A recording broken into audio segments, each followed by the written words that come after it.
கிஷோர் லூனா மாளிகைக்கு வந்தவுடனே அங்கே நிகழ்ந்து கொண்டிருக்கும் எல்லா பிரச்சனையையும் உடனடியாக புரிந்து கொண்டான். அதனால் நீலிமா அவனை எதிர்த்து ஒரு சதி செய்ய பார்த்தாள். ஆனால் கிஷோர் அனைத்திற்கும் முன்பாகவே நீலிமாவின் சதி திட்டத்தை கண்டுபிடித்து அதை முறியடித்து விட்டான். அதன் பிறகு அவன் லூனா சகோதரிகளிடம் மாளிகையை பத்திரமாக பார்த்து கொள்ள சொல்லிவிட்டு அங்கிருந்து புறப்பட்டு விட்டான். மலைகளை கடக்க குதிரைகளையும் கழுதைகளையும் பயன்படுத்தினான் கிஷோர். அந்த பயணத்தில் லூனா சகோதரிகள் அவனோடு வருகிறேன் என்று சொன்னபோது கூட அவன் சுத்தமாக ஏற்றுக்கொள்ளவில்லை. அவனாகவே அவன் வழியை தேடிக்கொண்டு இங்கிருந்து போய்விடுவேன் என்று சொன்னான். ஆனால் அது அவ்வளவு பெரிய தவறு என்று கிஷோருக்கு போக போக புரிந்தது. லூனா மலைக்கு கிஷோர் ஏகப்பட்ட முறை வந்து போயிருக்கிறான். ஆனால் முதல் தடவை தவிர ஒரு முறை கூட வழி தவறி போய் நின்றது கிடையாது. ஆனால் இப்போது அவனுக்கு வழி சுத்தமாக புரியவில்லை. கிஷோர் அங்கு வந்து நெடுங்காலமாகி இருந்ததால் லூனாவை சென்றடையும் காடுகள் அதிக அடர்த்தியாக வளர்ந்திருந்தன. என்னது, ரொம்ப ஆச்சரியமா இருக்கே. வரும்போது இந்த வழியெல்லாம் தெரிஞ்சுது, போகும்போது ஏன் இவ்வளோ குழப்பமா இருக்கு? ஒருவேளை தப்பான வழியில் வந்துட்டோமா என்று கிஷோர் தன்னைத்தானே கேட்டுக்கொண்டான். ஆனால் கிஷோருக்கு உள்ளூர அவன் தவறான வழியில் போய்கொண்டிருப்பது போல் தெரியவில்லை. வழி தன்னிடம் ஏதோ விளையாட்டு காட்டுவது போல தோன்றியது. இப்படியெல்லாம் சிந்தித்துவிட்டு கடைசியில் கிஷோர் தனக்குத்தானே சொல்லிக்கொண்டான், நான் ஒரு மடைய, இவ்வளோ காடு மேடான இடத்துல வழி குழம்பாமல் என்ன பண்ணும்? ஏதாவது ஒரு பில்டிங் இருந்தால் அதை வச்சு இடத்தோடைய வித்தியாசத்தை புரிஞ்சுக்கலாம். மரங்கள் அடையாளம் வச்சு எப்படி நம்ம இந்த இடத்த கண்டுபிடிக்க முடியும்? கண்டிப்பாக நான் தான் ஏதோ நினைப்பில் வழி மாறி வந்து நிற்கிறேன். என் மேலே தான் தப்பு. சரி, இதுவரைக்கும் வந்த வழி தெரியும், பேசாமல் திரும்பிடலாமா என்று கிஷோர் நினைத்து கொண்டான். ஆனால் எதற்கும் கொஞ்சம் முன்னால் சென்று பார்ப்போம் என 1-2 அடி முன்னால் எடுத்து வைத்து பார்த்தபோது கிஷோருக்கு ரொம்பவே ஆச்சரியமாக இருந்தது. மலையின் கீழே ஒரு தார் சாலை தெரிந்தது. இந்த இடத்துல எப்படி தார் சாலையெல்லாம் வரும்? இங்கே மனுஷ நடமாட்டமே கிடையாது. வாகன போக்குவரத்து இருந்தால் தானே ஃபஸ்ட்டு ரோடே போடுவாங்க. இங்கே வண்டியை கொண்டு வரதை தவிர ஒரு பெரிய ஆபத்து வேறு எதுவுமே இருக்க முடியாது. பின்ன யார் இங்கே தேவையில்லாமல் ரோடை கட்டியிருப்பாங்க என்று கிஷோர் யோசித்து பார்த்தான். பிறகு அவனுக்கு பொறி தட்டியது. இல்லை, இந்த ரோடெல்லாம் வெளியாட்கள் கண்டிப்பாக கட்டியிருக்க வாய்ப்பே இல்லை. நான் முன்னாடி லூனா மலைக்கு வந்துட்டு போகும்போது இந்த ட்ராவல் எவ்வளவு கஷ்டமாக இருக்குன்னு சொல்லி நான் லூனா சகோதரிகள் கிட்ட ஏகப்பட்ட முறை சொல்லியிருக்கேன். அவங்க தான் இந்த ரோடை போட்டிருக்கணும்னு நினைக்கிறேன். கண்டிப்பாக அப்படி தான் இருக்கும். இந்த ரோடை நான் ஃபாலோ பண்ணி போனாலே லூனா மலையை விட்டு வெளியே போகிற வழி எனக்கு கட்டாயம் தெரிஞ்சிடும். இப்போ எனக்கு குதிரைலாம் தேவைப்படாது, நானே நடந்து கூட போயிடலாம் என்று கிஷோர் சொல்லிக்கொண்டு குதிரையை விட்டு அந்த பாதையில் நடந்தான். கிஷோருக்கு எந்த திசை லூனா மாளிகைக்கு போகிறது என்றோ எந்த திசை இந்த இடத்தை விட்டு வெளியே செல்வதற்கான வழி என்று சுத்தமாக தெரியவில்லை. அவன் பாட்டுக்கு ஒரு போக்கில் நடந்தான். போக போக தனக்கு வழி தெரியும் என்று அவனாக நினைத்து கொண்டான். எப்போதும் ஹெலிகாப்டரில் லூனா மலைக்கு போய் வருவது கிஷோருக்கு சலிப்பாக இருந்தது. அதனால் இந்த ஒரு முறை இந்த இடத்தை விட்டு நடந்து வெளியேறி பார்ப்போம் என்று கிஷோர் முடிவெடுத்திருந்தான். ஆனால் நடந்து போக போக கிஷோருக்கு ஆச்சரியகரமான இன்னொரு விஷயம் காத்திருந்தது. அந்த காலி ரோட்டில் திடீரென ஒரு வாகனம் விரைந்து வந்து கொண்டிருக்கும் ஒலி கிஷோருக்கு கேட்டது. அவன் அதிர்ந்து போய் திரும்பி பார்த்தான். ஒரு சிகப்பு நிற கார் படுவேகமாக வந்து கொண்டிருந்தது. நகர வாழ்வோடு எந்தவிதமான தொடர்பும் இல்லாத இந்த இடத்தில் ஒரு ஆள் கார் ஓட்டி கொண்டு வருவது கிஷோருக்கு விசித்திரமாக இருந்தது. ஒருவேளை லூனா மாளிகையிலிருந்து யாரேனும் வந்திருக்கலாமோ என்று கூட தோன்றியது. கிஷோர் நின்று குறுக்க கையை நீட்டினான். அப்போது அந்த கார் நின்றது. அந்த காருக்குள் ஒரு பெண் இருந்தாள். அவள் கிஷோரை பார்த்து சிரித்தாள். ஹாய், யார் நீங்க? இந்த இடம் உங்களுக்கு எப்படி தெரிஞ்சது? நீங்கள் இந்த ஊரில் இருக்கீங்களா என்று கேட்டான் கிஷோர். நான் இந்த ஊர்லலாம் இல்லைங்க, நான் வெளியூர் தான். எனக்கு இந்த ஊர் என்னன்னே தெரியல. இங்கே லூனான்னு ஏதோ ஒரு போர்டு பார்த்தேன், பட் இங்கே யாரும் மக்கள் வசிக்கிற மாதிரி தெரியல. நான் என்னோடய ஹாஸ்டலில் இருந்து புறப்பட்டு ஸ்ட்ரைட்டாக வீட்டுக்கு போயிடலான்னு சொல்லி கார் எடுத்துகிட்டு போயிட்டு இருந்தேன். ஆனால் ஏதோ ஒரு வழியில் தப்பாக திரும்பிட்டேன் போல இருக்கு. இப்போது எங்கே இருக்கேன்னு எனக்கே புரிய மாட்டேங்குது என்று சொன்னாள் அந்த பெண். ஓ அப்படியா, அதெல்லாம் கவலைப்படாதீங்க. இந்த இடத்த பற்றி எனக்கு நல்லா தெரியும். ஆனால் இந்த ரோட்டை நான் இப்போ தான் வாட்டி பார்க்குறேன். நானும் இங்கேருந்து வழி கண்டுபிடிக்க தான் நடந்து போயிட்டுருக்கேன். பட் நீங்கள் கவலைப்பட வேண்டாம். நமக்கு வழி தெரியலனா இங்கே இருக்கிற ஒரு முக்கியமான ஆளுங்களோட வீடு எனக்கு தெரியும், அங்கே போய் நீங்கள் ஸ்டே பண்ணிக்கலாம் என்று சொன்னான் கிஷோர். ஐயோ, அதெல்லாம் என்னால் முடியாதுங்க. முதல்ல எங்கள் வீட்டில் ஹாஸ்டலில் தங்குறதுக்கே என்னை ரொம்ப திட்டிக்கிட்டு இருக்காங்க. நான் தான் வீட்டில் அவங்களோட தொல்லை இல்லாமல் ஃப்ரீயாக இருக்கிறதுக்காக இங்கே வந்து தங்கியிருக்கேன். இப்போ கட்டாயமாக நான் வீட்டுக்கு போயே ஆகணும். ஒரு நாள் லேட் பண்ணாலும் எங்கள் அப்பா கிட்ட தேவையில்லாத பேச்செல்லாம் வாங்க வேண்டியது இருக்கும். ஸோ தயவு செஞ்சு இங்கேருந்து வெளியே போகிறதுக்கு மட்டும் எனக்கு கொஞ்சம் வழி சொல்கிறீங்களா என்று கேட்டாள் அந்த பெண். கிஷோர் அதற்கு, வழியா? அதானே இப்போ சொன்னேன், எனக்கும் இங்கேருந்து போக வழி தெரியாமல் தான் இருக்கேன். ஆக்சுவலி இங்கே இதுக்கு முன்னாடி ரோடு இல்லை. இந்த மலையெல்லாம் குதிரை மேலே ஏறியோ இல்லை கழுது மேலே ஏறியோ தான் கடக்கணும். நீங்கள் காரை விட்டு இறங்கி என் கூட இந்த மலை மேலே ஏறி வந்தால் நாம் ரொம்ப உயரமான இடத்துக்கு போயிட்டு எப்படி இந்த பாதை போகுதுன்னு பார்த்தா ஒரு வேளை நம்ம கண்டுபிடிக்க முடியும். இந்த காரில் இருந்தால் கொஞ்சம் கஷ்டம்தான் என்று சொன்னான் கிஷோர். உடனே அதை கேட்டு அந்த பெண் மிகவும் பயந்து விட்டாள். இல்லைங்க, எனக்கு என்னமோ ரொம்ப பயமாக இருக்குது. நான் காரெல்லாம் விட்டு இறங்கி வர மாட்டேன். எனக்கு ரொம்ப ரிஸ்கியாக தோணுது என்று சொன்னாள் அந்த பெண். இல்லை இல்லை, எனக்கு நல்லாவே தெரியுது. ஒரு பொண்ணு தனியாக இங்கே மாட்டிக்கிட்டீங்க. ஆக்சுவலி பேருக்கு கூட ஒரு வண்டி இந்த பக்கம் வரல. நான் ஒரு ஆள் மட்டும் இங்கே திடீர்னு காட்டுக்குள்ளே இருந்து வந்திருக்கேன். இதெல்லாம் பார்த்து உங்களுக்கு கண்டிப்பாக பயமாக தான் இருக்கும்னு புரியுது. பட் தயவு செஞ்சு என்னை தப்பாக நினச்சிக்காதீங்க. எந்த கெட்ட பழக்கமும் எனக்கு கிடையாது. நான் உங்களை இங்கே தவிக்க விட்டுட்டு போக மாட்டேன். அதே நேரத்தில் என்கிட்ட இருந்து எந்த ஆபத்தும் உங்களுக்கு வராதுன்னு பரிபூர்ணமாக நீங்கள் நம்பணும் என்று சொன்னான் கிஷோர். அந்த பெண் தயக்கத்துடனே பார்த்தாள். நாம் வேணும்னா ஒன்று பண்ணலாமா? உங்களுக்கு அவ்வளோ பயமாக இருந்ததுன்னா நான் உங்கள் காருக்குள்ளே ஏறலை, காருக்கு மேலே வேணும்னா உட்காந்துக்கிறேன். நாம் 2 பேரும் சேர்ந்து இந்த குழப்பமான வழியை விட்டு வெளியே வந்துடலாம். மேபி ஏதாவது நம்ம வழி தப்பி போனால் கூட ஒருத்தருக்கு இன்னொருத்தர் சப்போர்ட்டாக இருப்போம். நாம் இதிலிருந்து எப்படியாவது வெளியே வந்துடலாம். அது உங்களுக்கு ஓகேவா என்று கேட்டான் கிஷோர். கிஷோருக்கு இந்த திட்டத்தை சொல்லும்போதே முட்டாள்தனமாக தோன்றியது. தன்னை பற்றி தப்பாக எதுவும் நினைத்து கொள்ள வேண்டாம் என்று சொல்லிவிட்டு தன்னை பற்றி நிச்சயம் பெண் வினோதமாக நினைத்து கொள்ளும்படியான ஒரு திட்டத்தை அவன் சொன்னான். ஆனால் கிஷோர் எதிர்பார்க்காத ஒரு பதிலை அந்த பெண் சொன்னாள். சரிங்க, உங்களுக்கு என்ன தெரியாது, எனக்கு உங்களை தெரியாது. நான் எனக்கு தெரியாத யாரையுமே என்னுடைய காருக்குள்ளே விட மாட்டேன். எங்கள் அப்பா இந்த காரை வாங்கி கொடுத்த உடனே சொன்ன முதல் ரூலே அதுதான். தெரியாத எந்த ஆளையும் காருக்குள்ளே அனுமதிக்காத. குறிப்பாக ஆம்பளை பசங்க யாரையுமே காரில் அனுமதிக்காத. உனக்கு சுத்தமாக பாதுகாப்பு கிடையாதுன்னு சொன்னார். நான் என்னதான் தனியாக எல்லாத்தையும் சமாளிக்கிற திறமை உள்ள ஒரு பொண்ணாக இருந்தாலும் ஒரு பவுண்ட்ரியை நான் மெயின்டைன் பண்ணி ஆகணும். எப்போவுமே நான் வீரமாக இருப்பேன், எனக்கு நடக்க போகிற கெட்டதுலேருந்து நான் தப்பிச்சிருவேன்னு நான் சொல்ல முடியாது. நான் வல்னரபிளாக இருக்கிற மாதிரியான சூழலை உருவாக்க மாட்டேன். ஆனால் இப்போ நீங்கள் சொன்னீங்க பார்த்தீங்களா ஒரு ஐடியா, என் கார் மேலே உட்காந்துட்டு நீங்கள் வரீங்கன்னு, அது உண்மையிலேயே எனக்கு ரொம்ப பிடிச்சிருந்தது. தயவு செஞ்சு நம்ம அப்படியே இந்த ட்ராவலை மேற்கொள்ளலாம். போகிற வழியில் சப்போஸ் உங்களால் எனக்கு எந்த விதமான ஆபத்தும் வராதுன்னு எனக்கு நம்பிக்கை வந்ததுக்கப்புறம் நான் உங்களை காருக்குள்ளே அனுமதிக்கிறேன் என்று சொன்னாள் அந்த பெண். கிஷோருக்கு சிரிப்பாக வந்தது. தான் ஏதோ விசித்திரமான ஒரு விஷயத்தை சொல்லிவிட்டதாக நினைத்து கவலை கொண்டிருந்தவன் அதைவிட விசித்திரமான ஒரு பதிலை சொன்ன பெண்ணை கண்டு சற்று ஆறுதல் அடைந்தான். அவன் காரின் மீது ஏறி அமர்ந்ததும் அவளும் காரை ஓட்ட காருக்கு மேல் ஏறும் முன்னால் அந்த பெண்ணின் பெயரை மட்டும் கேட்டுக்கொண்டான் கிஷோர். அவள் நிதி என்றாள். நிதி காரை ரொம்ப வேகமாகவும் தாறுமாறாகவும் ஓட்டினாள்.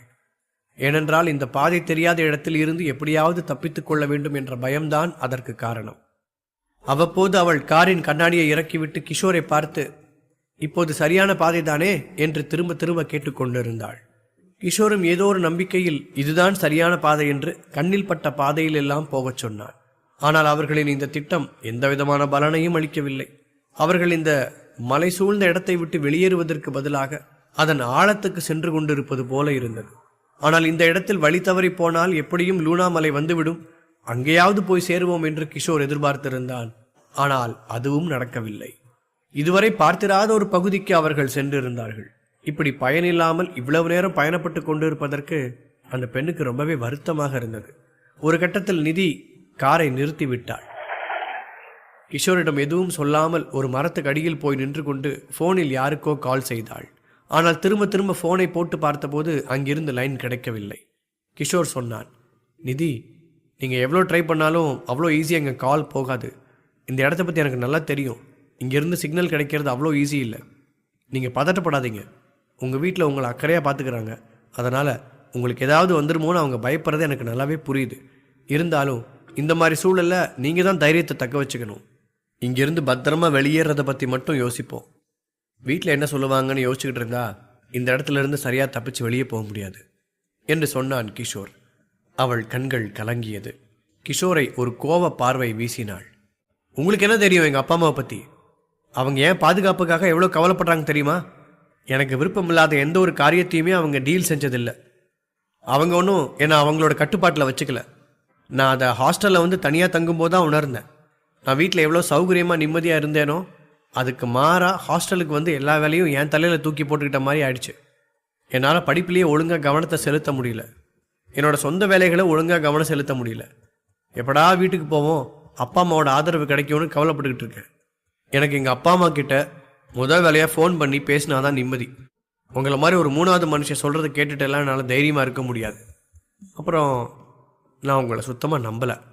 தயவு செஞ்சு என்னை விட்டு தள்ளியே நில்லுங்க, என்னை கோவப்படுத்தாதீங்க என்று சொன்னாள் நிதி. கிஷோர் அதற்கு எந்த பதிலும் சொல்லாமல் மௌனமாக இருந்து கொண்டான். அவனுக்கு அவளுடைய பதட்டம் நன்றாகவே புரிந்தது. தொடர்ச்சியாக அவள் தனது ஃபோனை வைத்து தொடர்பு கொள்ள முயன்று கொண்டிருந்தாள். ஆனால் யாருக்கும் அந்த காட்டில் இருந்து ஃபோன் போகவில்லை. நெடுநேரம் முயன்ற பின்னால் கடைசியாக ஒரு அழைப்பு போனது. அவளது அப்பா ஃபோனை எடுத்தார். ஃபோனை எடுத்ததுமே அவர் அலறுவது போல கத்தினார். எங்க இருக்க நிதி? நீ மட்டும் இப்போ டைமுக்கு வரலன்னா உன்னை கொண்டு போட்டுருவேன். இப்பவே இருட்ட ஆரம்பிச்சிருச்சு. நீ எங்க ஊர் சுத்திட்டு இருக்கியா என்று சத்தம் போட்டார் நிதியின் அப்பா. நிதி அப்படியே பதறி போய்விட்டாள். அப்பா, நான் இங்கே சுத்திட்டு இல்லப்பா, இங்கே நான் வழி தெரியாமல் மாட்டிக்கிட்டேன். நான் எப்போவோ ஹாஸ்டல்ல இருந்து கிளம்பிட்டேன். சீக்கிரமாக வீட்டுக்கு வந்து சேரதான் நான் பிளான் பண்ணேன். எல்லாமே மிஸ் ஆகிடுச்சுப்பா. என்னோட தப்பு எதுவும் இல்லை. நான் ஒன்றும் என் ஃப்ரெண்ட்ஸ் கூட ஊர் சுற்றலாம் போகலை. தப்பாக இங்கே மாட்டிக்கிட்டேன்ப்பா. எனக்கு ஏதாவது ஹெல்ப் பண்ணுங்க. சிக்னலும் கிடைக்க மாட்டேங்குது, ஒன்றும் கிடைக்க மாட்டேங்குது. ப்ளீஸ் ஹெல்ப் மீ என்று சொன்னாள் நிதி. ஆனால் அதற்கும் அவளுடைய அப்பா திட்டவே செய்தார். அதுவும் விட்டு விட்டு தான் கேட்டது. என்ன சொல்லியும் அவரை சமாதானப்படுத்த முடியாது என்று மட்டும் தெரிந்தது. ஒரு கட்டத்துக்கு மேல் பொறுமை இழந்து விட்டாள் நிதி. தனது அப்பாவை சத்தம் போட ஆரம்பித்தாள். அப்பா, போது நிறுத்துங்க. இன்னும் எவ்வளோ நாள் இந்த மாதிரி பண்ணிட்டு இருக்க போறீங்க?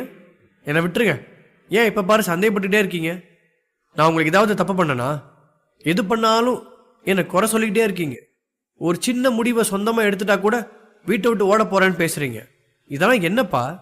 ஏன் இந்த மாதிரி டார்ச்சர் பண்ணுறீங்க? நீங்கள் அடித்தா கூட எனக்கு வலிக்காதுன்னு நினைக்கிறேன். ஆனால் நீங்கள் பேசுகிற இந்த வார்த்தை என்னை நாளுக்கு நாள் சாவடிச்சுக்கிட்டே இருக்கு. தயவு செஞ்சு நிறுத்துங்க என்று சொன்னாள் நிதி. ஆனால் அவள் சொன்னதற்கு மறுமொழி எதுவும் வரவில்லை. ஃபோன் எப்போதோ கட்டாகி இருந்தது. அதை பார்த்து அவள் மேலும் வருத்தப்பட்டு போனாள். அவள் கண்ணீர் விட்டு அழத் தொடங்கினாள். இப்படி ஒரு இடத்தில் மாட்டிக்கொண்டோமே என்று அவளுக்கு ரொம்ப பயமாக இருந்தது. அன்றைய பொழுதை தவிர நிதி வேறு எந்த அஸ்தமன பொழுதை பார்த்தும் அத்தனை அஞ்சியது கிடையாது. இத்தனை நேரம் அமைதியாக இருந்த கிஷோரிடமிருந்து இப்போது தனக்கு ஆபத்து வரப்போகிறது என்று அவள் நினைத்து கொண்டாள். பட்டன அவன் இருக்கும் திசை நோக்கி பார்த்தாள். ஆனால் அவனை எங்கும் காணவில்லை. கிஷோர் லூனா மலையை விட்டு கிளம்பி போன போது அங்கே போடப்பட்டிருக்கும் ரோட்டை பார்த்து ரொம்பவே ஆச்சரியப்பட்டான். இது லூனா சகோதரிகள் செய்த வேலையாக இருக்கும் என்று அவன் முதலில் நினைத்தான். ஆனால் அது அவர்கள்தானா என்று அவனுக்கு உறுதியாக தெரியவில்லை. அந்த ரோட்டில் எந்த வழியாக போனால் நகரத்தை நோக்கி செல்லலாம் என்று சுத்தமாக கிஷோருக்கு புரியவில்லை. அதே நேரம் அந்த ரோட்டில் காரோட்டி வந்த நிதி என்ற பெண்ணை கிஷோர் சந்திக்க நேர்கிறது. அவள் கிஷோரை காரில் ஏற்றிக்கொள்ளாமல் காரின் டாப் மீது உட்கார வைத்து பயணிக்கிறாள். ஒரு எதிர்பாராத கட்டத்தில் கிஷோரை காணவில்லை. நேரம் இருண்டு கொண்டிருக்கும் சமயம் நிதி மட்டும் அங்கே தனியாக நின்று கொண்டிருந்தாள். நிதிக்கு கிஷோரின் பெயர் கூட தெரியவில்லை. அவள் அவன் பெயரை கூட கேட்டிருக்கவில்லை என்பது அப்போதுதான் நினைவுக்கு வந்தது. அவள் ரொம்பவே பயந்து போயிருந்தாள். கிஷோர் தனக்கு ஏதோ ஆபத்து விளைவித்து விடக்கூடும் என்று ஆரம்பத்தில் நினைத்திருந்தவள் இப்போது அவன் கண்ணில் படாமல் போனதால் தனியாக இருக்க ரொம்பவும் அஞ்சினாள். தான் இந்த திக்கு தெரியாத இடத்தில் யாரும் இல்லாமல் தனித்து விடப்பட்டு விட்டோமோ என்று நினைக்கவே அவள் திகைத்து போனாள். அப்போது கிஷோரின் குரல் கேட்டது. அவன் பின்னால் இருந்து ஓடி வந்தான். உங்களுக்கு என்ன பைத்தியமா? நீங்கள் எப்போ இங்கிருந்து போனீங்க? ஒரு செகண்ட் நீங்கள் இல்லாததை நினச்சி நான் ரொம்ப பயந்துட்டேன். என்னை இந்த காட்டில் தனியாக விட்டுட்டு போயிட்டீங்கன்னு. எதனாலும் சொல்லிட்டு போகிறது தானே. நான் இருக்கிற ப்ரெஷர் தெரியாமல் ஏன் இந்த மாதிரி விளையாடுறீங்க என்று கேட்டாள் நிதி. ஐயோ நிதி, சாரி. ஃபஸ்ட்டு டென்ஷன் ஆகாத. அவன் 2 பேரும் முதல்ல அறிமுகமாயிக்கவே இல்லை. என்னோடய பேர் கிஷோர். இப்போதைக்கு இவ்வளோ தெரிஞ்சால் போதுன்னு நினைக்கிறேன். ஆக்சுவலி நான் உன்னை தனியாக விட்டுட்டுலாம் போகலை. நான் இங்கேருந்து வெளியே போகிறதுக்கு ஏதாவது வழி இருக்கான்னு தெரிஞ்சுக்கிறதுக்கு போனேன். சூரியன் அஸ்தமிச்சு போச்சு. இந்த சமயத்தை விட்டால் வேறு எப்போவும் நம்ம சரியான வழியை தேடி கண்டுபிடிக்க முடியாது. ஏன்னா இந்த மலைகளுக்கு நடுவில் அதிகமான வீடெல்லாம் இல்லை. ஸோ நாம் வெளிச்சத்தை இனிமேல் பார்க்கவே முடியாது. வானத்தில் மட்டும்தான் பார்க்க முடியும். ஸோ நான் அந்த மலை உச்சியில் ஏறிட்டேன்னா ஓரளவுக்கு வெளிச்சம் இருக்கும்னு தோணுச்சு. அங்கே நம்ம போகிறதுக்கு இருக்கிற ரூட்டு பார்க்கலான்னு நினச்சேன். அதனால தான் உடனே இந்த மலையோட உச்சிக்கு ஓடிப்போனேன். எனக்கு இங்கேருந்து வெளியே போகிறதுக்கான ஒரு சின்ன ஐடியா கிடச்சிருக்கு. நாம் இந்த ரோட்டை ஃபாலோ பண்ணிட்டு போனோன்னா அதுக்கப்புறம் வரக்கூடிய 3வது லெஃப்ட் எடுக்கணும் என்று சொன்னான் கிஷோர். அதை கேட்டு கொஞ்ச நேரம் திகைப்பாக பார்த்து கொண்டிருந்த நிதி பட்டன சிரிக்க ஆரம்பித்து விட்டாள். கிஷோர் எதுவும் புரியாமல், எதுக்கு சிரிக்கிறீங்க என்று கேட்டான். பின்ன சிரிக்காமல் என்ன பண்ண சொல்கிறீங்க மிஸ்டர் கிஷோர்? இப்போ என்ன சொன்னீங்க? இந்த மலையோட உச்சிக்கு போய் பார்த்துட்டு வந்தீங்களா? அது எவ்வளோ உயரத்தில் இருக்குது? நான் வண்டி நிறுத்தின அந்த 5 நிமிஷத்தில் நீங்கள் ஓடி போய் பார்த்துட்டு வந்துட்டீங்களா? இதெல்லாம் நம்புற மாதிரியா இருக்குது என்று கேட்டாள் அவள். கிஷோருக்கு இதை எப்படி விளக்குவதென்று தெரியவில்லை. இல்லைங்க, எனக்கு வேகமாக மலையேற தெரியும். நான் நிறைய மலைகளில் நடந்திருக்கேன். ஸோ ரொம்ப ஃபாஸ்ட்டாகவே தரையில் நடக்கிற மாதிரியே மலையிலையும் நடக்க முடியும். சிரிக்கிறதுக்கெலாம் ஒன்றும் இல்லை. எனக்கு மலை ஏறுறதுல நிறைய பயிற்சி இருக்குது. நீங்கள் நினைக்கிற மாதிரி நான் ஜோக்கெல்லாம் பண்ணல, நிஜமாக தான் என்று சொன்னான் கிஷோர். அவனுக்கு அதற்கு மேல் அது பற்றி விளக்கி கொண்டு இருக்க விருப்பம் இல்லை. அதெல்லாம் இல்லை, எனக்கு என்னமோ நம்பிக்கை இல்லை. நீங்கள் தப்பாக எதுவும் சொல்கிறீங்க. நீ ஏதோ தப்பான ரூட்டுக்கு கொண்டு போய் என்னை ஏதோ ஆபத்தில் மாட்டி விட பார்க்குறீங்க. உங்களுக்கு என்கிட்ட ஏதோ ஒரு உள்நோக்கம் இருக்குது. சொல்லுங்கள், உங்களுக்கு என்ன வேணும் என்று கேட்டாள் நிதி. கிஷோர் அதிர்ந்து போனான். இங்கே பாருங்கள் நிதி, நான் முன்கூட்டியே சொல்லிட்டேன்.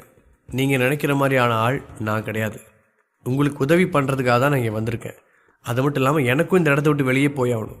2 பேரும் ஒரே எண்ணத்தோடு இருக்கிறதுனால ஒன்றா பயணிக்கிறோம், அவ்வளோதான். இதை நீங்கள் இதுக்கு மேலே தப்பாக எடுத்துக்கக்கூடாது. இது எப்படி நிரூபிக்கிறதுன்னு எனக்கு தெரியல. உங்களுக்கு என் கூட வர்றது பிடிக்கலன்னா நீங்கள் உங்கள் பாட்டுக்கு போங்க, நான் என் பாட்டுக்கு தனியாக போயிடுறேன் என்று சொன்னான் கிஷோர். அதை கேட்டு நிதி அதிர்ந்து போனாள். என்னங்க கிஷோர், பட்டுன்னு இப்படி கோவப்பட்டுட்டீங்க? அதெல்லாம் ஒன்றும் வேண்டாம், 2 பேரும் சேர்ந்தே போகலாம். நீங்கள் காருக்கு மேலெல்லாம் உட்காந்து வர வேண்டிய அவசியம் இல்லை. என் கூட காருக்குள்ளேயே உட்காரலாம். உங்கள் மேலே எனக்கு நிறைய நம்பிக்கை இருக்குது. நான் சும்மா விளையாட்டுக்கு அந்த மாதிரி பேசினேன். அதெல்லாம் நீங்கள் சீரியஸாக எடுத்துக்காதீங்க. ஏன்னா நீங்கள் எனக்கு எதுவும் ஆபத்து தருவீங்கன்னு எனக்கு தோணலை. ஆனால் வழியில் உங்களை மாதிரி வேறு யாராவது ஆட்கள் வரலாம். அப்போ எனக்கு பாதுகாப்பு தர உங்களோட உதவி எனக்கு வேணும். நீங்கள் தான் அவங்கக்கிட்டேருந்து என்னை காப்பாற்றணும். அது மட்டும் இல்லாமல் இவ்வளோ தூரம் தனியாக பயணிக்கிறது ஹாரர் படத்தில் இருக்கிற மாதிரி இருக்குது. நடுவில் யாராவது என்னை கொன்றுவாங்களோ, பேய் என்னை பிடிச்சிட்டு போயிடுமோ அப்படின்னு என்னமோ நம்ப முடியாத கற்பனைலாம் வருது. அதனால் ஒரு ஆள் துணைக்கு இருந்தால் எனக்கு பாதுகாப்பாக இருக்கும். தயவு செஞ்சு அதுக்காகவாவது என் கூட இருங்க ப்ளீஸ். நம்ம 2 பேரும் சேர்ந்து இந்த இடத்துல இருந்து தப்பிச்சு போகலாம் என்று சொன்னாள் நிதி. தாராளமாக நிதி, நானும் அதைத்தான் சொன்னேன். நீங்கள் என் மேலே நம்பிக்கை வச்சது ரொம்ப சந்தோஷம். அப்புறம் காருக்குள்ள இடம் கொடுத்ததுக்கு ரொம்ப ரொம்ப நன்றி. ஏன்னா என்னால் வண்டி மேலே உட்காந்து பயணிக்க முடியல. கிட்டத்தட்ட இருட்ட வேற ஆரம்பிச்சிருச்சு. பனியும் நல்லா விழ ஆரம்பிச்சிருச்சு. எனக்கு ஜில்லுன்னு இருக்குது என்றே சொன்னான் கிஷோர். அப்போதுதான் அந்த இடம் பயங்கர குளிர்ச்சியாக இருந்ததை உணர்ந்து கொண்டாள் நிதி. சாரி கிஷோர், நான் அதை பற்றிலாம் யோசிக்கவே இல்லை. இன்னும் கொஞ்ச நேரத்தில் உங்கள் குளிரெல்லாம் பறந்து போயிடும் பாருங்கள் என்று சொல்லிவிட்டு தரையில் கிடக்கும் சுள்ளிகளை எடுக்கத் தொடங்கினாள். கிஷோருக்கு இந்த மாதிரி நேரத்தில் எப்படி தீ உண்டாக்குவது என்று நன்றாகவே தெரியும். ஆனால் அவன் எதையும் செய்வதற்கு முன்னால் முந்திக்கொண்டு நிதியே அதை செய்துவிட்டாள். கிஷோருக்கு வியப்பாக இருந்தது. அவளது காரின் டேஷ்போர்டில் இருந்த சிகரெட் லைட்டரை வைத்து அவள் சீக்கிரமே தீ உண்டாக்கி விட்டாள். அந்த மரத்தடியில் கிஷோரை உட்காரச் சொல்லி அவள் அழைத்தாள். கிஷோருக்கு வியப்பாக இருந்தது. எப்படி இதை நீங்கள் பண்ணுறீங்க? உங்களுக்கு இதெல்லாம் யாராவது சொல்லி கொடுத்தாங்களா என்று கேட்டான் கிஷோர். சொல்லியெல்லாம் யாரும் கொடுக்கல. எங்கள் வீட்டில் நான் சின்ன வயசில் இருக்கும்போது அப்பா நிறைய என்சைக்ளோபீடியா புக்ஸ் வாங்கி வச்சுருப்பாரு. எனக்கு அது ஆரம்பத்தில் என்னென்னே புரியாது. அதை புரட்டி அதில் பிக்சர் போட்ட பக்கத்தை பார்த்துக்கிட்டு இருப்பேன். அதில் ஒரு குறிப்பிட்ட பக்கத்தில் நெருப்பை எப்படி உருவாக்குறதுன்னு இருந்தது. அதே மாதிரி விதவிதமாக எப்படி முடிச்சு போடுறது, இந்த மாதிரி பல விஷயங்கள் அதில் தெரிஞ்சுக்கிட்டேன். கூகுளுக்கு முன்னாடி என்சைக்ளோபீடியா தான் இந்த உலகத்துக்கு எல்லாத்தையுமே கொடுத்துக்கிட்டு இருந்தது. அப்புறம் கூகுளெல்லாம் வந்ததுக்கு பின்னாடி அதை நான் மறந்தே போயிட்டேன்.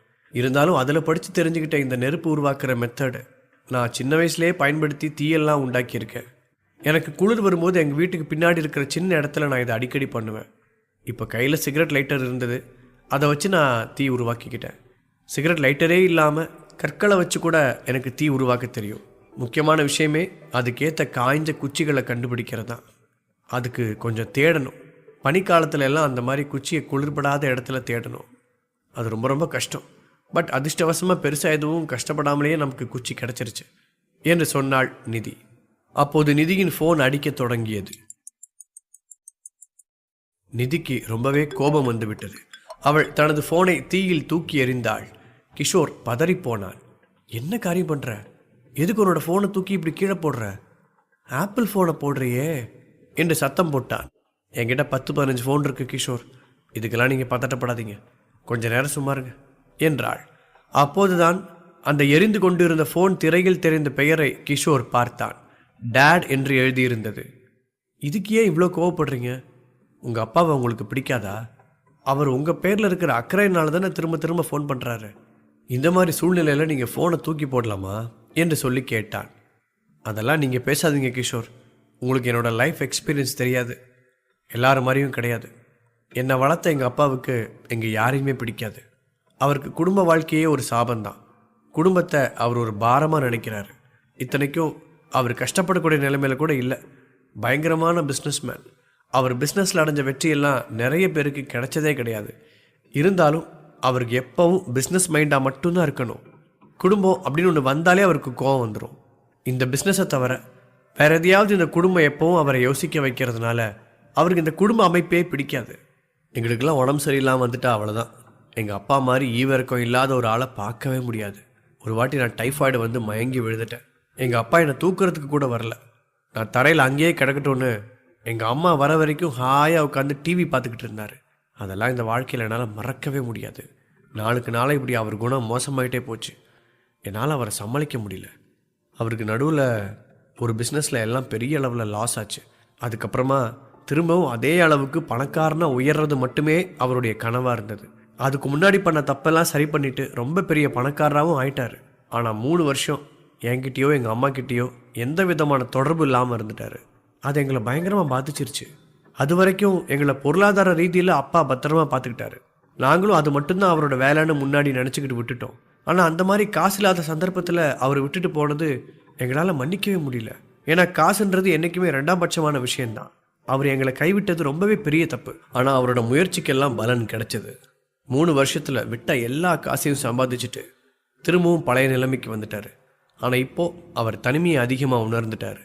அவர் என்னதான் வேலை செஞ்சாலும் அவருக்கு குடும்பம்னு ஒன்று இருக்கணுன்றது லேட்டாக தான் புரிஞ்சுது. அதனால் திரும்ப தன்னுடைய அதிகாரத்தை எடுத்துக்க அம்மா கிட்ட வந்து சமாதானம் பேசினார். அம்மா அவரோட பேச்சுக்கெல்லாம் மயங்கி அவர்கிட்ட போயிட்டாங்க. ஆனால் நான் முடிஞ்சளவு அவரை விட்டு தப்பிச்சிருக்கணும்னு சொல்லி தனியாக பிரிஞ்சிருக்கேன். என் அப்பா ஒன்றும் அவ்வளோ நல்லவர் கிடையாதுன்னு எனக்கு தெரியும். இப்போ கூட அவர் திரும்ப வந்ததுக்கு காரணம் எங்கள் மேலே இருக்கிற அக்கறைலாம் இல்லை. அவருக்கு தனியாக இருக்க முடியல, அவ்வளோதான். அதை என்னால் ஏற்றுக்க முடியல. அது ஒரு பிஸ்னஸ் டீல் மாதிரி தான்.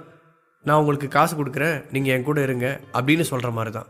குறிப்பாக என்ன அளவுக்கு அதிகமாக எங்கள் அப்பா கட்டுப்படுத்த ஆசைப்பட்றாரு. ஏன்னா நான் அவரை கொஞ்சம் கூட மதிக்கலை. நான் பாட்டுக்கு என்னுடைய வேலை உண்டுன்னு தான் இருப்பேன். முடிஞ்ச அளவுக்கு தனியாக சொந்த காலை நிற்கிறது தான் என்னுடைய கனவு. அப்பாவுக்கு இதெல்லாம் முன்கூட்டியே தெரிஞ்சிருக்குன்னு நினைக்கிறேன். அதனால தான் நான் சொந்தமாக சிந்திக்கக்கூடாதுன்னு சின்ன சின்ன விஷயத்தில் கூட என்னை கண்ட்ரோல் பண்ண ஆரம்பித்தார். நான் போடுற ட்ரெஸ் அவருக்கு பிடிக்கலன்னா உடனே மாற்றிட்டு போக சொல்லுவார். அவரோட அதிகாரம் அளவில்லாமல் போய்கிட்டே இருந்த மாதிரி எனக்கு தோணுச்சு. எங்கள் அம்மா இது எதுவுமே தடுக்கலை. அவர் திரும்ப வந்துட்டாருன்ற சந்தோஷத்தோடு அவங்க இருந்துட்டாங்க. ஆனால் இதெல்லாம் என்னால் சகிச்சிட்டு வாழ முடியல. அதனால் நான் ஹாஸ்டலில் வந்து தங்கிட்டேன் என்று சொன்னாள் நிதி. இதை சொல்லிக் கொண்டிருந்த சமயத்தில் கிஷோரின் தோள்களில் சாய்ந்து விட்டாள் நிதி. கிஷோர் அதை பெரிதாக கண்டு கொள்ளவில்லை. அவள் சொன்ன கதையிலேயே அவன் மும்முரமாக இருந்தான். பட்டன அவள் அப்படி சாய்ந்திருப்பதை அறிந்து என்ன செய்வதென்று புரியாமல் திகைத்தான். முடிந்த அளவு உடலை நெளித்து தன்னுடைய அசௌகரியத்தை வெளிப்படுத்தி அவளை நகர வைக்கலாம் என்று பார்த்தான். எந்த பிரயோஜனமும் ஏற்படவில்லை. குடை சாய்ந்தது போல அவன் மீது சரிந்து கிடந்தாள் நிதி. ஓகே நிதி, உன்னோட கஷ்டம் எனக்கு புரியுது. உண்மைதான், உங்கள் அப்பாவை பிடிக்கலன்னு சொல்கிற. அப்புறத்துக்கு நீ திரும்ப அந்த வீட்டுக்கு போகிற? பேசாமல் ஹாஸ்டல்லே இருந்திருக்கலாமே என்று கேட்டான் கிஷோர். ஆமாம், இருந்திருக்கலாம் தான். நான் வீட்டுக்கு போய் 2-3 வருஷம் ஆச்சு. நான் ஹாஸ்டலில் இருக்கிறதுக்கு காரணம் என்னுடைய அப்பாவுடைய ட்ராமாவெல்லாம் தாங்க முடியாமல் தான். ஆனால் அம்மான்னு ஒரு கேரக்டர் இருக்காங்களே, அவங்கள பார்க்க நான் போய் தான் ஆகணும். அப்பா மேலே இருக்கிற கோவத்தில் நான் அவங்களெல்லாம் வருஷக்கணக்காக பார்க்காம இருந்திருக்கேன். இப்போ இதெல்லாம் எனக்கு வெறுத்து போயிடுச்சு. நான் கண்டிப்பாக அம்மாவை சந்திச்சே ஆகணும்னு இருக்கேன். அதனால தான் இப்போ போகிறேன். ஆனால் நான் வீட்டுக்கு வரேன்னு தெரிஞ்சதுலேருந்து என் அப்பா என் ஃபோனுக்கு கால் பண்ண ஆரம்பிச்சிட்டாரு. எங்கே வர, எப்போ வரேன்னு எதுக்கு எடுத்தாலும் தன்னுடைய கட்டுப்பாட்டை என் மேலே செலுத்த ஆரம்பிச்சிட்டாரு. நான் அவர்கிட்ட என்னோடய எதிர்ப்பை அவ்வளோவா வெளிப்படுத்துறது இல்லை. அதனால் அவர் சொல்கிறதெல்லாம் நான் அப்படியே கேட்டு மதிக்கிறதா அவர் நினச்சிட்டு இருக்காரு. ஆனால் அவர் கடைசியாக செல்ஃபோனில் பேசினப்போ எனக்கு பயங்கர கோபம் வந்துருச்சு. அதனால் பிடிச்சி கத்தி விட்டுட்டேன். சரி, அதெல்லாம் பற்றி இப்போ எதுக்கு கவலைப்பட்டுக்கிட்டேன். முதல்ல இந்த இடத்த விட்டு இப்போ வீட்டுக்கு போக முடியுமா இல்லையான்னு பார்க்கணும் என்று சொன்னாள் நிதி. அதெல்லாம் கவலைப்படாத நிதி, நான் இருக்கிற வரைக்கும் நீ அதை பற்றி யோசிக்கவே வேண்டாம். நாம் இங்கேருந்து போயிடுவோம். பட் இப்போ உடனே நாம் வண்டியை எடுத்துகிட்டு போக வேண்டாம். ஏன்னா இருட்டில் நாம் இன்னும் வழி குழம்பி போய் சுற்றுவோம்னு எனக்கு தோணுது. நாம் விடிகிற வரைக்கும் இந்த இடத்துல வெயிட் பண்ணலாம் என்றான் கிஷோர். எனது விடிகிற வரைக்கும் காத்திருக்கணுமா? அதெல்லாம் என்னால் முடியாது கிஷோர். அதுவும் இந்த ஏரியாவில் வாய்ப்பே இல்லை. கண்ணு கெட்டுற தூரம் வரைக்கும் ஒரு சின்ன ஹோட்டல் கூட இல்லை. எனக்கு இப்போவே பயங்கரமாக பசிக்குது. நான் எந்த ஸ்நாக்ஸும் வேற வாங்கிட்டு வரல. எப்படி இந்த ராத்திரியை ஓட்ட போகிறோம் என்று கேட்டாள் நிதி. அதை பற்றி நீ கவலைப்படாத, நான் பார்த்துக்கிறேன் என்றான்